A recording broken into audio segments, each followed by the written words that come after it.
नमस्कार साथियों, स्वागत है आप सभी का एक बार फिर से जीएस फाउंडेशन यूट्यूब चैनल पर। आज हम लोग करने वाले हैं 1000 प्रश्नोत्तरी की सीरीज नंबर 24। इससे पहले 23 सीरीज के माध्यम से हम लोगों ने 575 प्रश्नों को कवर कर लिया है। यदि आपने उन वीडियो को नहीं देखा है तो लिंक डिस्क्रिप्शन में दे रखा है, आप वहां पर जाकर देख सकते हैं या फिर मेरे प्लेलिस्ट में जाकर देख सकते हैं। दोस्तों, इंडियन ज्योग्राफी की 1000 प्रश्नोत्तरी की सीरीज काफ़ी इंपॉर्टेंट रहने वाला है अगर आप किसी भी कम्पिटिटिव एग्जाम की तैयारी कर रहे हो। इंडियन ज्योग्राफी के जितने भी इंपॉर्टेंट प्रश्न हो सकते हैं दोस्तों, इस सीरीज में मैंने लाने का प्रयास किया है। मैं आपको वादा करता हूं कि यदि आप 1000 प्रश्नोत्तरी की पूरी सीरीज देख लेते हैं तो परीक्षा में एक भी प्रश्न छूटने वाला नहीं है। दोस्तों, मैं इस सीरीज के लिए काफ़ी मेहनत कर रहा हूं दोस्तों, तो आप वीडियो को पूरा देखिएगा। चलिए शुरुआत करते हैं आज के सेशन की। क्वेश्चन नंबर 576 कहता है कि इंडियन स्टैंडर्ड टाइम और ग्रीनविच मीन टाइम में कितना का अंतर होता है। Answer is the option C, 5 घंटे 30 मिनट का अंतर होता है। ग्रीनविच मीन टाइम किस देश का मानक समय है? ग्रेट ब्रिटेन का मानक समय है। और ग्रीनविच स्थान से गुजरने वाली काल्पनिक रेखा है। इसे क्या कहा जाता है? प्राइम मेडियन कहा जाता है या शून्य देशांतर कहा जाता है। इसी देशांतर के समय को सभी देश का मानक समय माना जाता है। और आप सभी जानते होंगे दोस्तों, संपूर्ण पृथ्वी को कितने देशांतरों में बांटा गया है? 24 देशांतरों में बांटा गया है और प्रत्येक जोन के लिए 15 डिग्री निर्धारित किया गया है। क्लियर? चलिए क्वेश्चन नंबर 577, भारत और पाकिस्तान के बीच सीमा का निर्धारण किसने किया था? Answer is the option B, sir Cyril John Radcliffe ने किया था। भारत और पाकिस्तान की सीमा का निर्धारण यदि आपसे पूछ लिया जाए दोस्तों, कब किया गया था? 1947 में किया गया था। किसने किया था? सर सिरिल रेडक्लिफ ने किया था। भारत और पाकिस्तान की सीमा यदि आपसे पूछ लिया जाए दोस्तों, कितनी लगती है? 3310 किलोमीटर लगती है। और भारत के 4 राज्य जम्मू कश्मीर, पंजाब, राजस्थान और गुजरात पाकिस्तान से सीमा बनाती हैं। दोस्तों, अब जम्मू कश्मीर को क्या कर दिया गया है? केंद्र शासित प्रदेश बना दिया गया है। क्लियर? यदि आपसे पूछ लिया जाए दोस्तों कि भारत के साथ कितने देश जो हैं स्थलीय सीमा बनाते हैं? 7 देश स्थलीय सीमा बनाते हैं, जिसमें पाकिस्तान कितने किलोमीटर की सीमा लगती है? 3310 किलोमीटर की। अफगानिस्तान जो है सबसे कम सीमा लगाती है, कितना लगाती है? 106 किलोमीटर। चीन 3488 kilometre. Nepal 1751 kilometre. Bhutan 699 kilometre. Myanmar 1643 kilometre. और बांग्लादेश की सीमा सबसे अधिक लगती है, कितने लगती है? 4096 किलोमीटर। क्लियर? चलिए क्वेश्चन नंबर 578, डुरंड लाइन निम्नलिखित 2 देशों के बीच सीमा रेखा है। किन देशों के बीच है? आपको यहां पर आंसर करना है। Option number B is the correct answer, Pakistan और अफगानिस्तान के बीच। डुरंड लाइन की बात कर लेते हैं दोस्तों, तो किसके बीच है? अफगानिस्तान और पाकिस्तान के बीच है। सीमा कितने किलोमीटर लगती है? 2430 kilometre. Clear? Next question, question number 579, लघु हिमालय श्रेणी के ढालों पर मिलने वाले छोटे छोटे घास के मैदानों को जम्मू कश्मीर में क्या कहा जाता है? Answer is the option A, मर्ग कहा जाता है। हिमालय के पर्वतीय ढालों में छोटे छोटे जो घास के मैदान पाया जाते हैं उन्हें कश्मीर में क्या कहा जाता है? मर्ग कहा जाता है। जैसे सोनमर्ग, गुलमर्ग। और यहाँ पर कैसी वनस्पति पाई जाती है? कोनधारी वनस्पति पाई जाती है दोस्तों। जबकि उत्तराखंड में इन्हीं घास के मैदानों को क्या कहा जाता है? बुग्याल कहा जाता है और प्यार कहा जाता है। क्वेश्चन नंबर 580, भारत में कितने हिमालयी राज्य हैं? Option number C is the correct answer, that is 12। Bharat में कितने हिमालयी राज्य है दोस्तों? 12 भारतीय राज्य हैं जिसमें हिमालय का विस्तार है जम्मू कश्मीर, हिमाचल प्रदेश, उत्तराखंड, सिक्किम, असम, मेघालय, अरुणाचल प्रदेश, नागालैंड, मणिपुर, मिजोरम, त्रिपुरा और पश्चिम बंगाल। ये 12 राज्य जो है हिमालयी राज्य कहा जाता है क्योंकि हिमालय इन क्षेत्रों में फैला हुआ है। क्लियर? याद रखिएगा दोस्तों, जम्मू कश्मीर को 2 भागों में बांटकर जम्मू और कश्मीर और लद्दाख को केंद्र शासित प्रदेश बना दिया गया है। क्लियर? चलिए नेक्स्ट सवाल, क्वेश्चन नंबर 581। तमिलनाडु राज्य का सबसे ऊंचा पर्वत शिखर कौन है? Answer is the option A, Doda Betta. Doda बेटा की बात कर लेते हैं दोस्तों।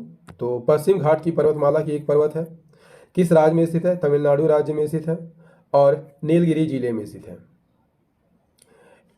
नीलगिरी पर्वत की सबसे ऊंची चोटी है और नीलगिरी पर्वत जहां पूर्वी घाट और पश्चिम घाट मिलते हैं, इसकी सर्वोच्च चोटी का क्या नाम है? दोदा बेटा। और इसकी ऊंचाई कितनी है? 2637 मीटर। नीलगिरी पर्वत जहां पश्चिम घाट और पूर्वी घाट मिलते हैं। दोस्तों अन्य श्रेणियों की बात कर लेते हैं। तो सबसे पहले देखते हैं K2 की। इसे गाढ़विनाशिन चोटी भी कहा जाता है। इसकी ऊंचाई कितनी है? 8611 मीटर। नंदा देवी 7817 मीटर ऊंची है। माउंट एवरेस्ट जो कि नेपाल में स्थित है, इसे नेपाल में सागर माथा के नाम से जाना जाता है और विश्व की सबसे ऊंची चोटी है। इसकी ऊंचाई कितनी है? 8848 मीटर। कंचनजंगा की बात कर लेते हैं दोस्तों। तो ये सिक्किम में स्थित है। इसकी ऊंचाई कितनी है? 8598 मीटर। अरावली पर्वत आपको देखने को मिलता है राजस्थान में। इसकी सर्वोच्च चोटी का क्या नाम है? गुरु शिखर। इसकी ऊंचाई कितनी है? 1722 मीटर। यदि आपसे पूछ लिया जाए दोस्तों कि नर्मदा और ताप्ती के बीच कौन सा पर्वतमाला स्थित है? सतपुड़ा स्थित है। इसकी सर्वोच्च चोटी कौन है? धूपगढ़ है और इसकी ऊंचाई कितनी है? 1350 मीटर। यदि आपसे पूछ लिया जाए दोस्तों कि सैंडल पीक किसकी सबसे ऊंची चोटी है? अंडमान निकोबार की सबसे ऊंची चोटी है जो कि उत्तरी अंडमान में स्थित है। इसकी ऊंचाई कितनी है? 738 मीटर। क्लियर? चलिए अगले सवाल का आंसर कीजिए। Question number 582। हिमालय की सबसे पूर्वी चोटी कौन सी है? हिमालय की सबसे पूर्वी चोटी कौन है दोस्तों? Option number A, नामचा Barwa. नामचा Barwa Himalaya की सबसे पूर्वी चोटी है। इसकी ऊंचाई कितने है? 7782 मीटर और हिमालय के पूर्वी छोर पर यह स्थित है। याद रखिएगा दोस्तों, ब्रह्मपुत्र नदी जो है नामचा बरवा को काटती हुई दक्षिण की ओर मुड़ती है और सबसे पहले भारत की किस राज्य में प्रवेश करती है? अरुणाचल प्रदेश में प्रवेश करती है। हिमालय की सबसे पश्चिमी चोटी यदि आपसे पूछ लिया जाए कौन है दोस्तों? नंगा पर्वत। इसकी ऊंचाई कितनी है? 8126 मीटर है। क्लियर? चलिए क्वेश्चन नंबर 583। भारत में यरलुंग सांगपो नदी को किस नाम से जाना जाता है? Answer is the option C, Brahmaputra के नाम से जाना जाता है। ब्रह्मपुत्र नदी की बात कर लेते हैं दोस्तों। तो किन देशों से होकर बहती है? तिब्बत, भारत और बांग्लादेश से होकर बहती है। जहां पर इसका उद्गम होता है किस जिले में होता है? तिब्बत के पुरंग जिले में मानसरोवर झील से इसका उद्गम होता है और वहां उसे किस नाम से जाना जाता है? यरलुंग सांगपो के नाम से जाना जाता है। क्लियर? तिब्बत में इसे यरलुंग सांगपो के नाम से जाना जाता है। जब यह असम में पहुंचता है तो इसे ब्रह्मपुत्र कहा जाता है और जब यह बांग्लादेश में पहुंचता है तो इसे जमुना के नाम से जाना जाता है। दोस्तों गंगा नदी आप सभी जानते होंगे कहाँ से निकलती है? गोमुख से निकलती है और जब यह जमुना नदी से मिलती है तो पद्मा और जमुना की संयुक्त धारा क्या कहलाती है? मेघना कहलाती है और सुंदरवन डेल्टा का निर्माण करते हुए कहाँ पर गिर जाती है? बंगाल की खाड़ी में गिर जाती है। Question number 584। जवाहर सागर, राणा प्रताप सागर और गांधी सागर जलाशयों का निर्माण किस नदी पर किया गया है? Answer is the option C, Chambal नदी पर किया गया है।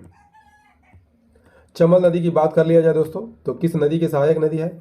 यमुना की सहायक नदी है। उद्गम कहाँ से होता है? जनापाव पर्वत से होता है। इसकी सहायक नदियों में क्षिप्रा, सिंध, काली सिंध किन राज्यों से होकर बहती है? राजस्थान, मध्य प्रदेश और उत्तर प्रदेश से होकर बहती है। याद रखिएगा दोस्तों, चुलिया जलप्रपात चंबल नदी पर स्थित है।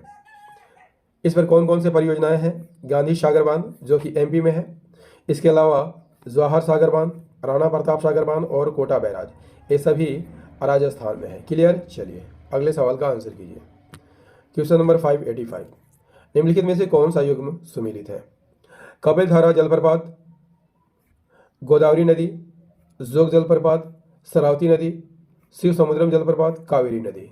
यहाँ पर आंसर हो जाएगा दोस्तों, answer is the 2 and 3। Kapil धारा की बात कर लेते हैं दोस्तों, कपिल धारा की बात कर लेते हैं तो यह किस नदी पर स्थित है? नर्मदा नदी पर स्थित है। किस राज्य में स्थित है? मध्य प्रदेश में स्थित है। क्लियर। जोग जलप्रपात की बात कर लेते हैं, जोग जलप्रपात की बात कर लेते हैं दोस्तों तो किस नदी पर है? शरावती नदी पर, कर्नाटक में। शिव समुद्रम जलप्रपात की बात कर लेते हैं तो कावेरी नदी पर है। किस राज्य में है? कर्नाटक में। क्लियर। चलिए क्वेश्चन नंबर 586, जम्मू कश्मीर में होने वाली शीतकालीन वर्षा का कारण कौन सा है? Answer is the option B, पश्चिमी विक्षोभ। दोस्तों यदि आपसे पूछ लिया जाए कि पश्चिमी विक्षोभ किसे कहा जाता है? पश्चिमी विक्षोभ या वेस्टर्न डिस्टर्बेंस है क्या? भारतीय उपमहाद्वीप के इलाकों में सर्दियों के मौसम में आने वाला एक तूफान है। कहाँ से उत्पन्न होता है? भूमध्य सागर से, मेडिटेरियन सी से और कैस्पियन सागर से यह उत्पन्न होती है। इसमें क्या होती है? अचानक वर्षा और बर्फ के रूप में बारिश होती है। कहाँ पर होती है? उत्तर भारत, पाकिस्तान और नेपाल में। और याद रखिएगा दोस्तों, वेस्टर्न डिस्टर्बेंस जो है रबी फसल के लिए और विशेषकर गेहूं के लिए काफ़ी लाभदायक होती है। Clear. Question number 587, Ganga Brahmaputra के डेल्टाई क्षेत्रों में किस वृक्ष की अधिकता के कारण इसे सुंदर वन कहा जाता है? Answer is the option C, that is सुंदरी वन की अधिकता के कारण इसे सुंदर वन कहा जाता है। गंगा नदी के सुंदरवन डेल्टा में उगने वाले पौधे कैसे होते हैं? हेलोफाइट प्रकृति के होते हैं और यह समुद्र के किनारे नमकीन मिट्टी में उगते हैं। सुंदरवन में इसकी अधिकता है और इसी के कारण इसका नाम सुंदरवन पड़ा है। इस वृक्ष में शोषण जड़ें पाई जाती है। क्लियर। चलिए क्वेश्चन नंबर 588 का आंसर कीजिए दोस्तों। भारत में मैंग्रोव का दूसरा सबसे बड़ा क्षेत्र कहाँ पर है? Answer is the option C, Gujarat तट के सहारे। यदि आपसे पूछ लिया जाए दोस्तों कि मैंग्रोव वन सबसे अधिक किस राज्य में पाया जाता है? पश्चिम बंगाल में पाया जाता है और कितना प्रतिशत? 42.45%। इसके बाद गुजरात का नंबर आता है कितना प्रतिशत? 23.66%। और अंडमान निकोबार द्वीप समूह तीसरे नंबर पर आता है, 12.39%। यहाँ मैंग्रोव वन पाया जाता है। मैंग्रोव वन की विशेषता क्या है? इसकी जड़ें जो है पानी के अंदर काफ़ी धंस जाती है और इसे मजबूती प्रदान करती है। क्लियर। चलिए क्वेश्चन नंबर 589, काली मिट्टी के संबंध में निम्न में से कौन सा कथन असत्य है? कथन ए है, काली मिट्टी कपास की वृद्धि के लिए आदर्श होती है। बिल्कुल सही कथन है दोस्तों। बी, इसमें आर्द्रता को अधिक समय तक धारण करने की क्षमता होती है। बिल्कुल सही कथन है। सी, सूखने पर काली मिट्टी में दरारें पड़ जाती है। ए भी कथन सही है। ऑप्शन डी, इसकी जुताई अधिक करनी पड़ती है। तो ये कथन बिल्कुल गलत है दोस्तों, क्योंकि काली मिट्टी में दरारें पड़ जाती है तो इसे जुताई करने की कम आवश्यकता होती है। इसीलिए इसे सोहता जुताई वाली मिट्टी भी कहा जाता है। काली मिट्टी की बात कर लिया जाए दोस्तों तो इसे रेगुर मिट्टी भी कहा जाता है। इसमें नाइट्रोजन, पोटास और ह्यूमस की कमी होती है। इसे कपासी मिट्टी भी कहा जाता है क्योंकि इसमें कपास की खेती ज़्यादा होती है। किन राज्यों में होती है? महाराष्ट्र, कर्नाटक, गुजरात और मध्य प्रदेश में।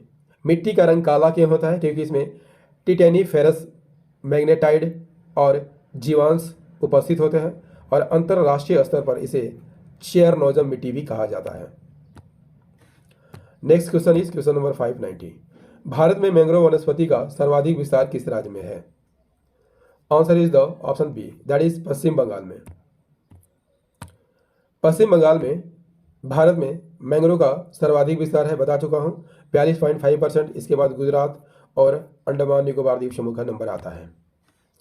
591 का आंसर कीजिए दोस्तों। सेशन कैसा लग रहा है कमेंट करके जरूर बताइएगा। भारत में सर्वोत्तम चाय कहाँ पैदा होती है? Answer is the option C, Darjeeling में। भारत की सर्वोत्तम चाय कहाँ पर होती है? दार्जिलिंग में होती है। वर्तमान में दार्जिलिंग में कितने चाय उद्यान हैं? 87 चाय उद्यान है। और इन उद्यानों में लगभग 50,000 लोग काम में लगे हुए हैं। और हाँ दोस्तों, याद रखिएगा, चाय की खेती जो है कहाँ पर होती है? पर्वतीय ढलानों में होती है। क्वेश्चन नंबर 592, भारत में सिंचाई का सबसे प्रमुख साधन क्या है? Answer is the option D, कुएं और नलकूप। देश में सिंचाई की बात कर लेते हैं दोस्तों, तो देश में कुल सिंचित क्षेत्र में सर्वाधिक योगदान किसका होता है? कुआं और नलकूप का होता है। कुआं और किसका होता है? नलकूप का होता है। नहरों की बात कर लिया जाए तो इसका योगदान 32%, तालाब 6% और शेष जो है 5% क्षेत्रों पर अन्य साधनों द्वारा सिंचाई की जाती है। Next question 593। दोस्तों सेशन कैसा लग रहा है कमेंट करके जरूर बताइएगा। यदि सेशन पसंद आ रहा हो तो इसे लाइक कर दीजिएगा, दोस्तों के साथ शेयर कर दीजिएगा, और यदि आप भी इस चैनल पर नए हैं तो चैनल को जरूर सब्सक्राइब कर लीजिएगा। कहता है कि भारत के किस भाग में तालाब का सिंचाई के साधन के रूप में सर्वाधिक प्रयोग होता है? Answer is the option B, दक्षिणी क्षेत्रों में। देश में तालाबों से सबसे अधिक सिंचाई किन राज्यों में होती है? आंध्र प्रदेश और इसके बाद तमिलनाडु में होती है। 594 का आंसर कीजिए दोस्तों। निम्नलिखित में से कौन सी नकदी फसल है? तो नकदी फसल कौन हो सकती है दोस्तों? ऑप्शन नंबर डी, तंबाकू। नकदी फसल किसे कहा जाता है? उन फसलों को कहा जाता है जिसके माध्यम से उद्योगों को कच्चा माल प्राप्त किया जाता है। भारत में पैदा होने वाली प्रमुख नकदी फसलों में कौन कौन है? गन्ना, कपास, तंबाकू, चाय, जूट, रबर, कोको, अलसी, सरसों, मूंगफली, आलू, दाल, ये सभी जो है नकदी फसल के उदाहरण हैं। 595, गन्ना उत्पादन में राज्यों का सही अवरोही क्रम क्या है? अवरोही क्रम की बात हो रही है दोस्तों, यानी सबसे पहले जो सबसे अधिक उत्पादन करते हैं उनको रखना होगा।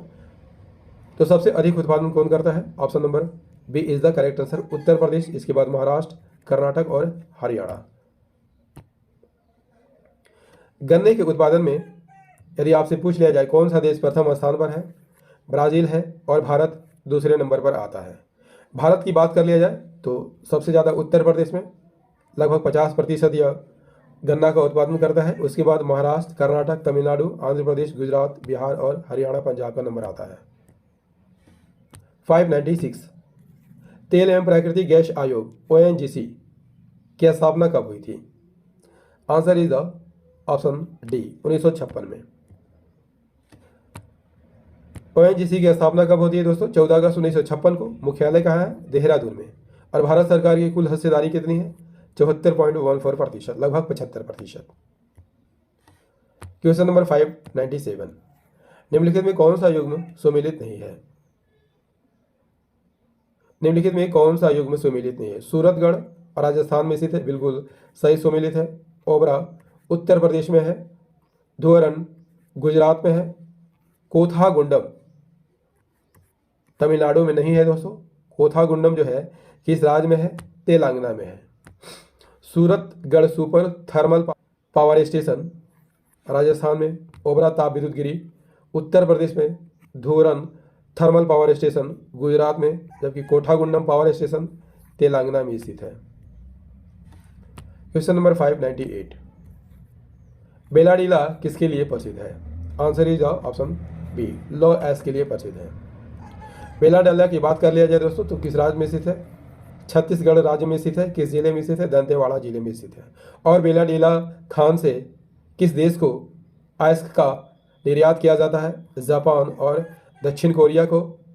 और यह निर्यात जो है विशाखापट्टनम बंदरगाह से होता है।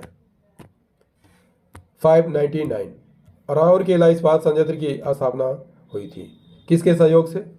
Answer is the option D, Germany के सहयोग से हुआ था। राउरकेला जर्मनी के सहयोग से, दुर्गापुर ब्रिटेन, भिलाई सोवियत रूस और बोकारो सोवियत रूस की सहायता से स्थापित हुआ था। इस सेशन का अंतिम प्रश्न है दोस्तों, question number 600, great Deccan road कहां से कहां तक जाती है? आंसर इज द ऑप्शन ए, वाराणसी से कन्याकुमारी तक।